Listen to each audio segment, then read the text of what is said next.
The Middle Ages. You picture knights, castles, beautiful ladies in luxurious gowns. But wait, if you were born a woman back then, your life would have been a little different. Born a girl? Congratulations! Your fate has already been decided. In most countries during the Middle Ages, girls were married off at ages 12 to 14, without asking, at all.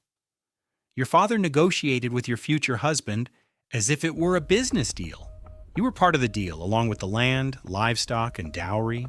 By the way, if a man died early, you could be married off again right away. Because a single woman in the Middle Ages was a problem for society. Okay, so I got married. What's next? You no longer exist legally, literally. After marriage, a woman lost the right to her own property.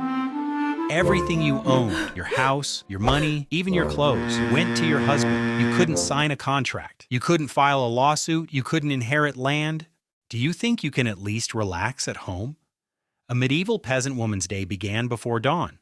Cook food over a fire, feed the animals, harvest the crops, wash clothes in the river, weave fabric, give birth to a child, and then start all over again. At the same time, women often worked alongside men in the fields, but their labor was considered help, not work. There were women among the artisans as well, bakers, brewers, and seamstresses. Some even had their own workshops. But leading a guild? Almost never.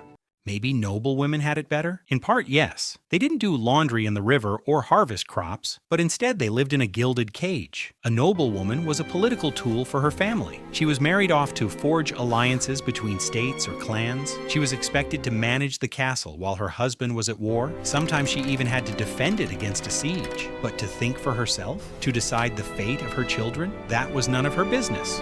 It is worth mentioning the role of the church separately. The medieval church taught that women were spiritually weaker beings, prone to sin. In some regions, women were not even allowed to speak in church. But there was an alternative: the convent. Nuns had access to education. They could write, read, and even run the convent. For some women, this was their only form of freedom. But history is full of women who broke all these rules. Eleanor of Aquitaine. She led a crusade and ruled 2 kingdoms. Hildegard of Bingen. She composed music, wrote books on medicine, and corresponded with the Pope. Joan of Arc. At age 17, she led an army into battle. You know this story. They were the exception. So, why shouldn't we envy women in the Middle Ages? No right to own property. No choice of husband. No voice in court. Working from dawn till dusk.